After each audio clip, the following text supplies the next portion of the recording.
Hello students, now we are going to discuss the concept of arrays. So, what are arrays and why do we need them? You know that in everyday life, we commonly tend to group same type of objects together. Okay? And in computer languages also, we need to group together data items of the same type. Sometimes we need to group all integers together.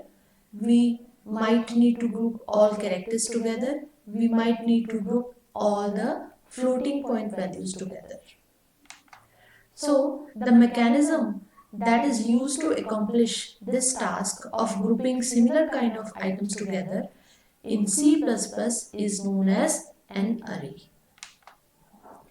The data items grouped in an array can be simple types such as integers or floats, or they can be user-defined data types such as structures or objects. We will see in the next lecture what are structures, and in the subsequent lectures we will discuss the classes and objects, and then you will see how can we group them using the arrays, right?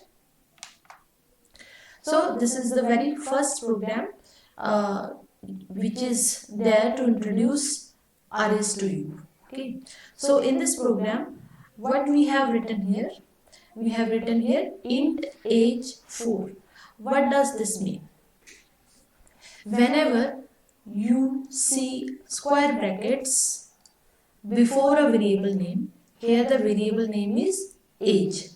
Okay, and after age we have put these square brackets. So these square brackets indicate that you are using an array. Okay, and the number which is written inside this array, it tells us that how many elements are there in an array. Here we have written 4. It means this is an array of 4 elements, and these 4 elements are of the same data type. What is the data type? The data type is written at the beginning. So the data type here is integer. Okay, so we have 4 integers grouped together into an array which is known as age. Okay, so then how to access the elements of an array? This for loop is demonstrating us how to access the array elements. So here what we have done, we have created a for loop, and the variable j, the loop variable j is initialized to 0, and j varies from 0 to less than 4, means it is going from 0 to 1, 2 and 3. Okay, so when initially j is 0, the condition is true. So we enter into the body of the loop, and what are we doing inside the body of the loop? The compiler is printing enter an age. So it is prompting the user to enter an age. The user will enter some number. For example, user enters 23, right? Then next statement is C in age j. So here what are we doing? We are accessing the array element. Which array element? Age. Age is the name of the array, and inside this square brackets the array element which we are accessing is written. So here we have written a variable j. What is the value of j here? The value of j is 0, right? Because we are in the 0th iteration of the 0. So whatever the user is entering will be stored inside the array element 0, the element 0 of the array age. So 23 will be stored here. Then j plus plus, j will become, here the j was 2, now j will become 1. The compiler will again ask the user to enter an age. The user will enter an age, and at that value will be stored in age at place 1, because now the value of j is 1. Suppose the user is entering 20, so 20 will be stored here. then j plus plus, now j becomes 2, then here the age 2 variable, the j variable is equal to 2, so age at position 2 will be equal to the value entered by the user. So now it is 31. Now the j variable changes to 3, so age at 3 is equal to the value entered by user. Suppose user enters 27, 27 is here. Okay. So in this way we are able to access the array elements. Now this loop ends when the value of j becomes 4 because the condition becomes false here. And we come out of this loop. After this loop there is another loop. What are we doing in this loop? We are displaying the array elements. Okay. So again we need a for loop, j from 0 to 3. Okay. So initially j is equal to 0. J equal to 0, and the body of the loop is saying you entered age j. So it is saying that you entered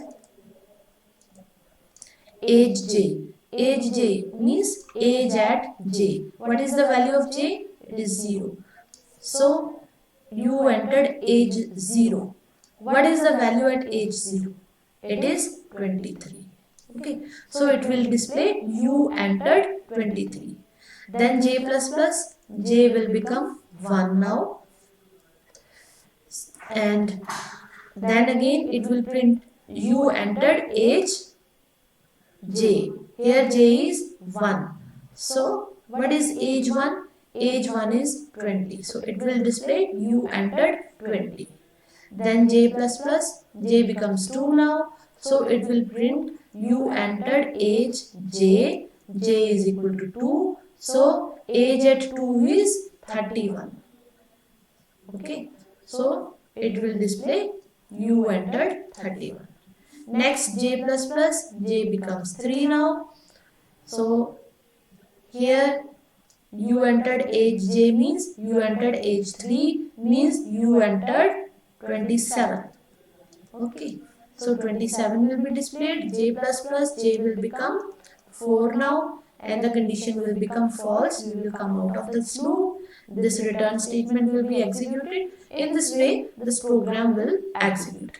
Okay. So here in this program, what we have learned?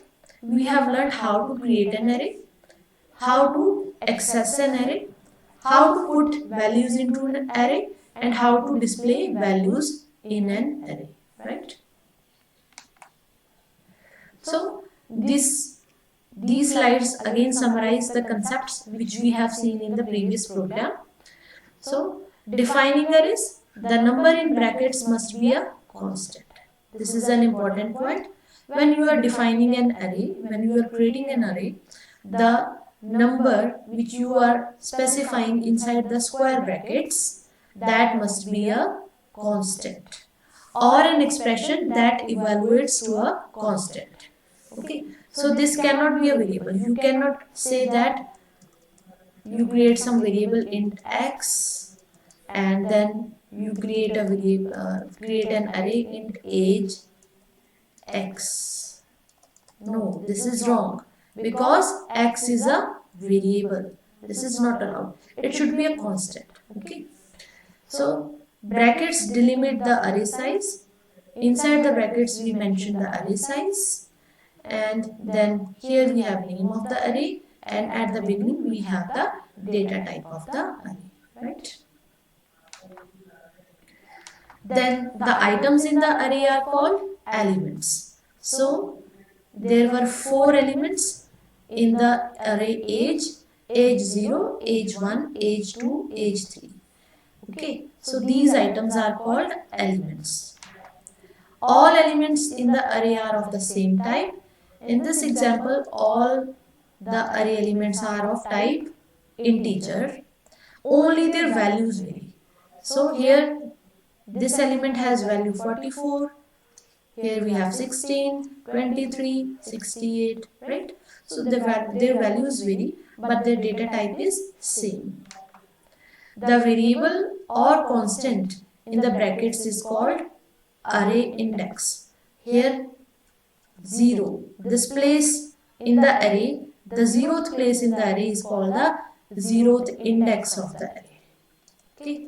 So the place in the array is called index. This is the first index. This is the second index. This is the third index. Okay. When accessing your array using the for loop, you wrote age j. This variable, it is also called the index, where j can have any value, right? Using the for loop, for j equal to 0, j less than 4, j plus plus, the value of the j varies from 0 to 3.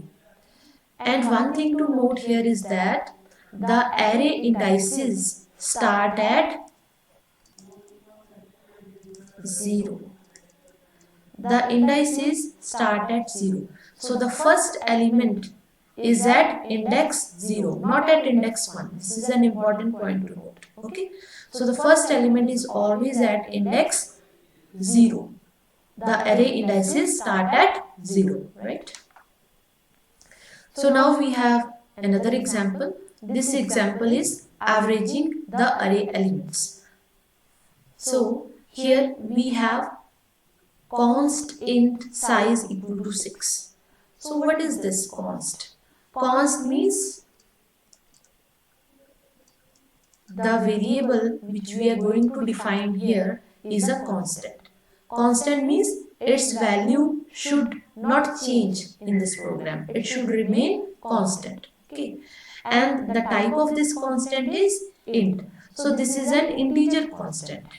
And the name is size. Okay. And this is a naming convention to write all constant names in uppercase letters. Okay. Whenever you see an uppercase variable name in your program, you can conclude that this is a constant, right? And the value of this variable is 6. So size equal to 6. And this size means this is the size of the array which we are going to define in the next line. So here we are defining the array. The data type is double. The value, the name is sales, and the array size in the square brackets is equal to constant size. What is the value of constant size? The value of constant size is 6. So the array of 6 variables will be created. Okay. And then we display a message on the screen. Enter widget sales for 6 days. So the user will enter the 6 values. And the values will be stored in the array using this for loop. And it is starting with 0 to less than size. So 0, 1, 2, 3, 4, 5. So 6 times this loop will run, and every time it will fetch the value entered by the user and store it in variable sales, which is an array. And it will store at index j. So initially the value of index j is 0. So first value will be stored at index 0. Suppose I enter 45.5. It will be stored at index 0. Then j plus plus, j will be incremented. Sales at 1 will be stored. Sales at 2, suppose something. Sales at 3 equal to something. Sales at 4 equal to sales at 5 equal to something. Okay, so in this way we are putting the values entered by the user into this array. Then we declare a variable total. Initially total is equal to 0, and then again we are having a for loop going from 0 to less than size. And what are we doing? Total equal to total plus sales j. So when index array is at index 0, that is the value of j is 0, then total will be equal to total plus sales j. What is the value of j initially? 0. So 45.5 will be added. So the result is 45.5. Then j plus plus, j will become 1. Here total will be equal to total plus, what is previous value of total? 45.5 plus new value 50.6. Okay. So suppose we get 96.1. Then j plus plus, j will become 2. So total will be equal to total is 96.1 plus sales j, it means sales at 2, that is 36.9, and it will give us some value, and this goes on, and at the end we get the total of all the sales in 6 days. Then we create a variable double average equal to total divided by size. So we will get the average sales over the 6 days, and at the end it is printing us the average value. Okay. So before moving forward, let us try to run this program, right? Let me copy this.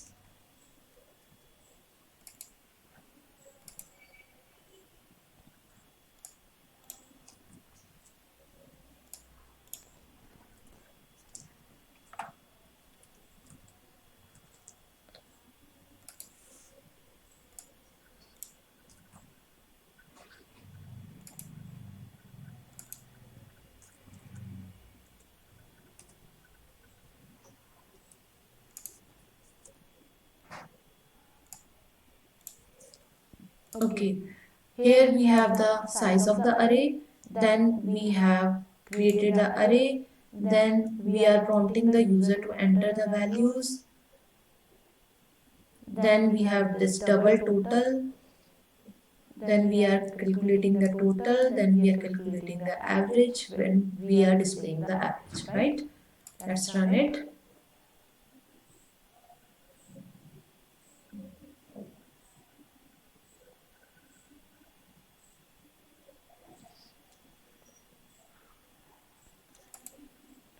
There is a problem here.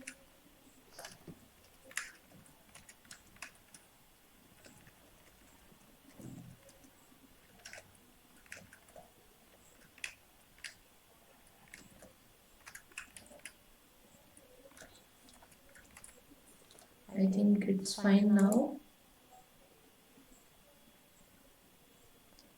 Error J was not declared in the scope. Okay. Although you can note here that although we declared J here, int J equal to 0, but the compiler will give an error when we use same J here. Why? Because the scope of J is limited inside this for loop here. It is confined to this for loop. This J is not known outside this loop. Okay. So if you want to use J again, you have to declare it again. Okay.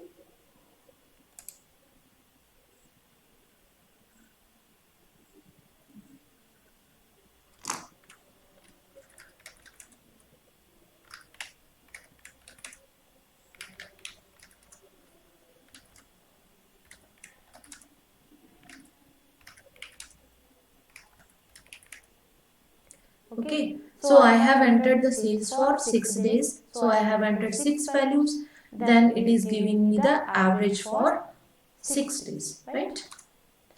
And one thing to appreciate here is that we have created a constant variable which contains the size of the array. Okay, so what is the benefit of using such a constant? The benefit is that when you want to change the size of the array, suppose I want to change the size of the array from 6 to 3, then I have to change this constant only. I do not have to change all the lines where I am using the size of the array. Okay. Otherwise, I would have to change the value from 6 to 3 here where I am creating this array, and inside this for loop also, inside this for loop also, and here also. But with the help of this constant integer size, I have to change the value of size of the array only at the beginning. Okay, everything else will remain same. So here it is easy. Okay, now it is giving me the average for 3 days, right? So let's go back.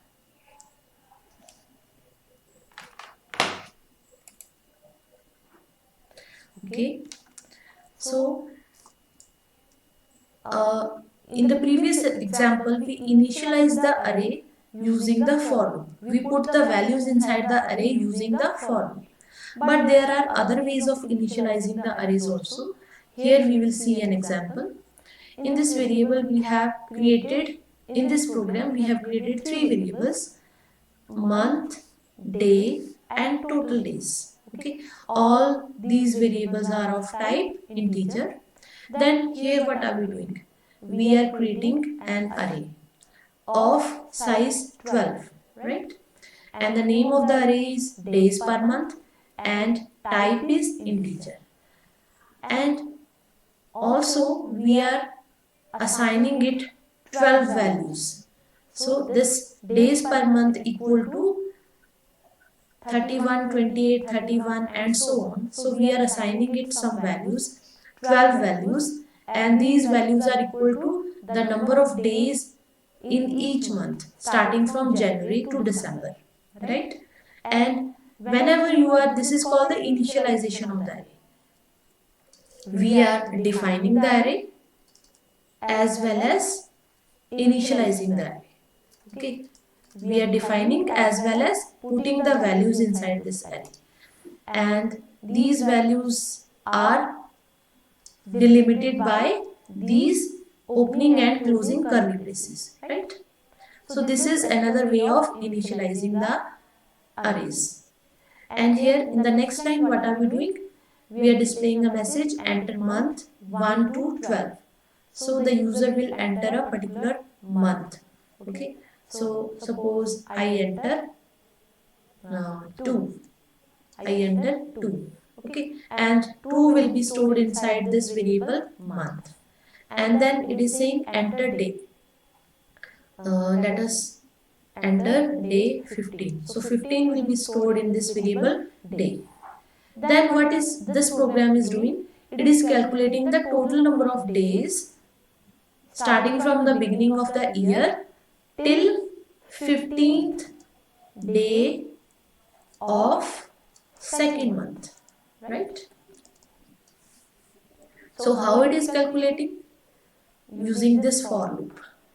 For j equal to 0, j less than month minus 1, j plus plus, total days plus equal to days per month j. So what are we doing here? Initially total days equal to day. So in our particular example, total days will be equal to day, that is 15. Then it is starting from 0. Initially j equal to 0 and it will run till month minus 1. What is the value of month we have entered? We have entered, suppose let us take a bigger example. Let us enter it, make it 3. Suppose we have entered 3. So j will run up to month minus 1. So what is month minus 1? That is 3 minus 1, which is equal to 3 minus 1, that is 2. So it will run till month minus less than month minus 1. So it will run from 0 to 1 because it will not reach 2. We have not written less than equal to. Okay. So it will run 2 times, j equal to 0 and j equal to 1. And what are we doing here? Total days. Every time this loop is running, we are calculating total days equal plus equal to, that is total days equal to total days plus what is the initial value of total days? 15. 15 plus days per month in J. So what is the value of days per month in array? Days per month at index J. What is index J here? J means 0. So what are the days per month at 0? They are 31. So 15 plus 31 is equal to 46, right? Then in the next iteration again it is calculating total days equal to total days. Now what is the value of total days? 46, because we incremented it in the previous iteration, plus days per month at index 1, because J is 1 now. So it is 28. 46 plus 28 is equal to 4. I think it is 74. Okay. So now total day is equal to 74. And then J plus plus J will become 2. Condition will become false. We will come out of this loop. And at the end, it will display total days from the start of the year is total days. That is 74. Right. So again, let us try to run this.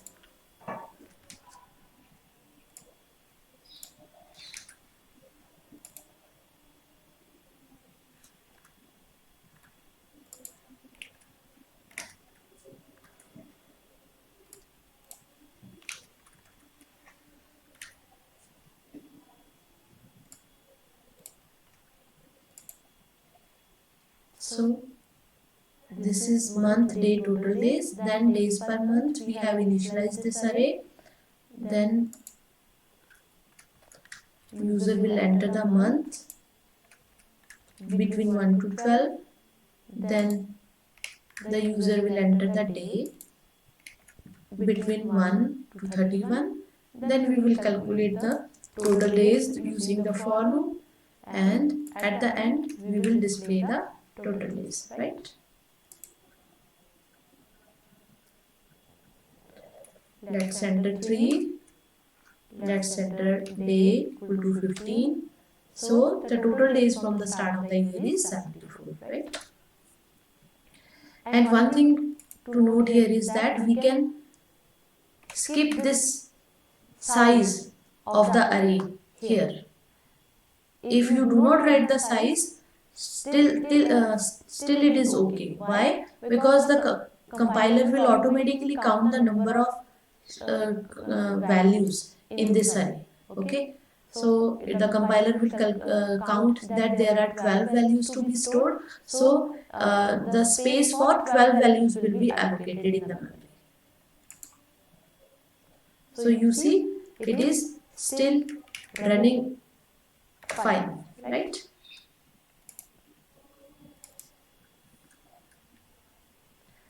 So what is the syntax of array initialization? We have seen. Here is another example.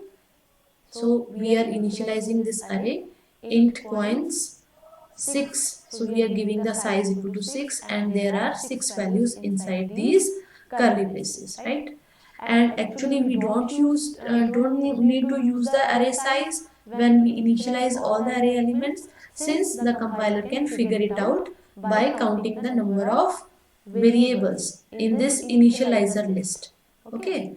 So this is the same as I showed you in the program. We have erased the size from inside these square brackets, right? And then here is a question that what happens if you use an explicit array size, but this does not agree with the number of initializers, right? For example, you use an array size like int a5, and here you are using initializer list. You are initializing only 3 elements. So this initializer list is not agreeing with the array size which you are using here, then what will happen? So the answer to this is, if there are too few initializer, like in this case, the missing elements will be set to 0. Okay, so when you try to print this array, it will print 1, 2, 3, then for the missing elements, it will print zeros. Okay, and the second case is, if there are too many, then error is signaled. Like if you create int a3 and here you used 5 initializers, then this is wrong. The compiler will give an error.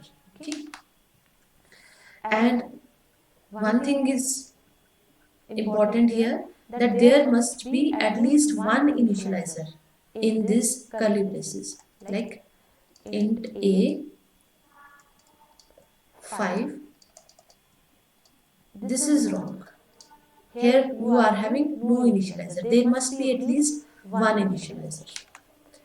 But such kind of expression can only be used in declaration, right?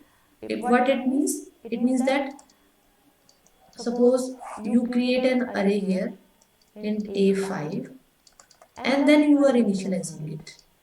a5 is equal to 1, 2, 3, 4, 5. This is wrong. You can use initialization when you are defining or declaring the array. Okay, like this. When you are first time creating the array, you cannot use it afterwards, right? You cannot use the initialization in the assignment, like this. Here you are assigning this list to the array, but you are not declaring this array here. You have declared this array beforehand. This is wrong. Okay. So before moving forward, let us check all these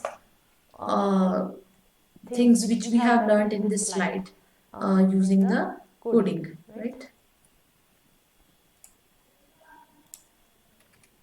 So what are we saying? That you can have few initializers. So int a5 is equal to 1, 2, 3. So I am having few initializers, although the size of the array is 5. Now let's try to print this array. I equal to 0, I less than 5, I plus plus, cout ai endl.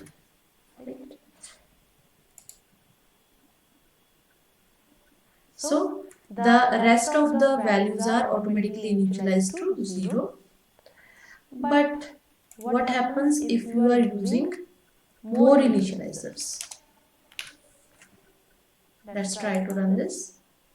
No, it is not running. It is giving us an error. Too many initializers for int3, right? Okay, so these are the two things.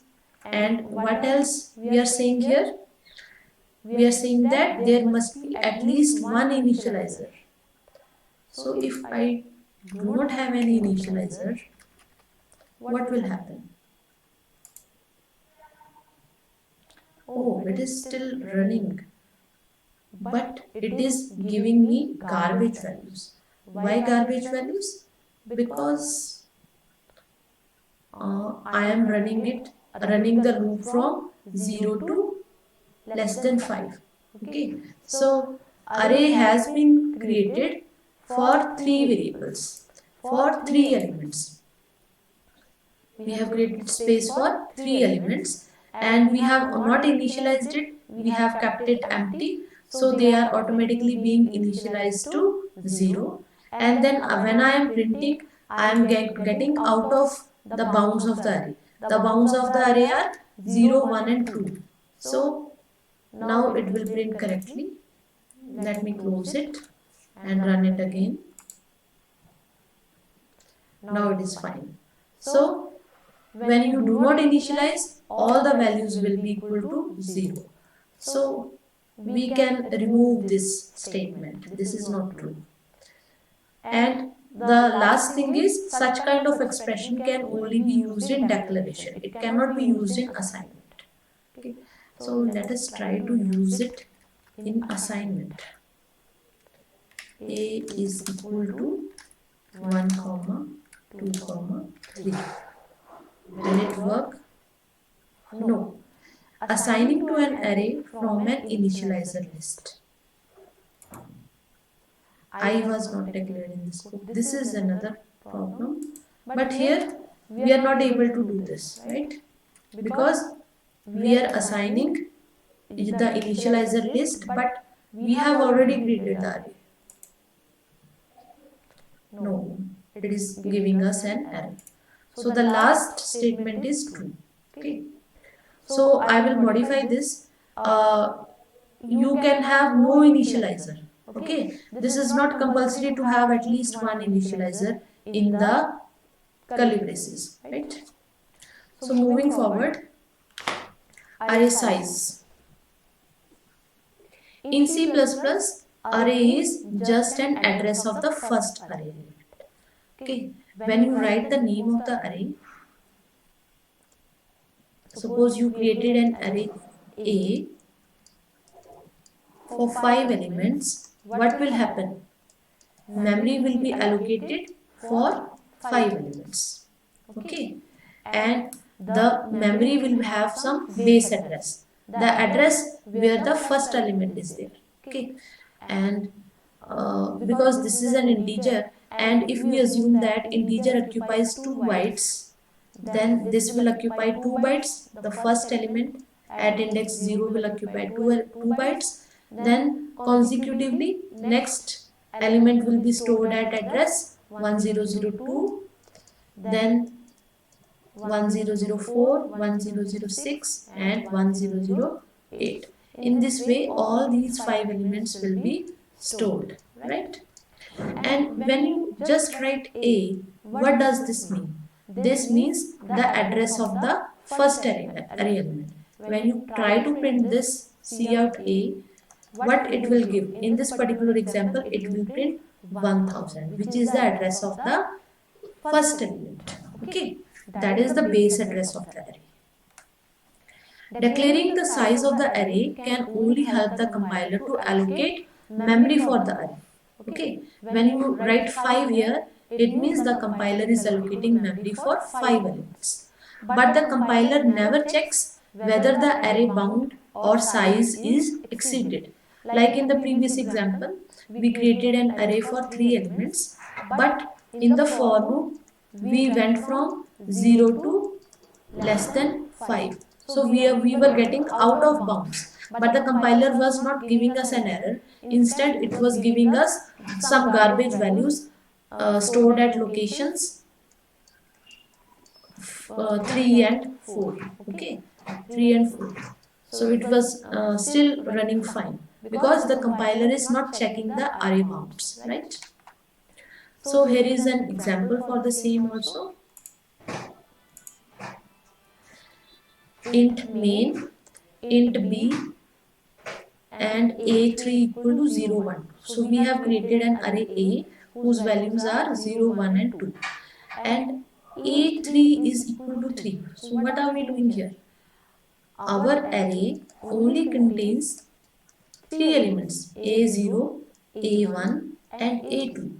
But what are we doing here? We are changing a3.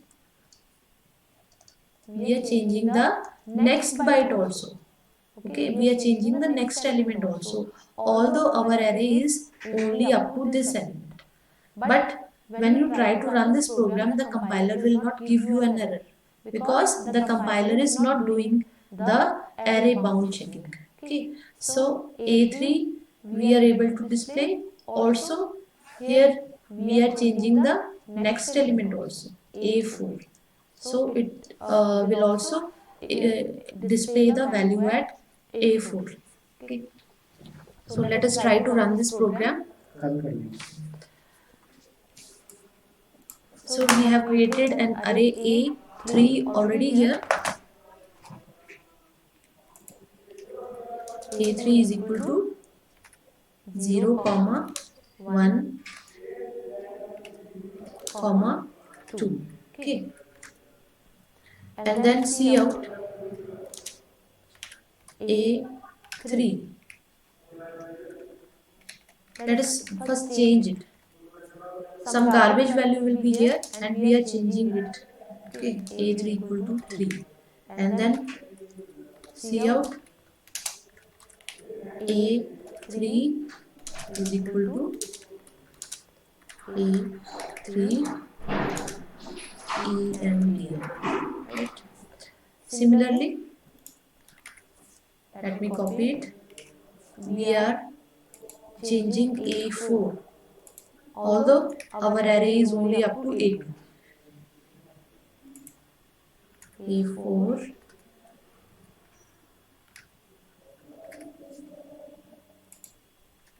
okay, now let's try to run it. Yeah, we are able to access it. Okay.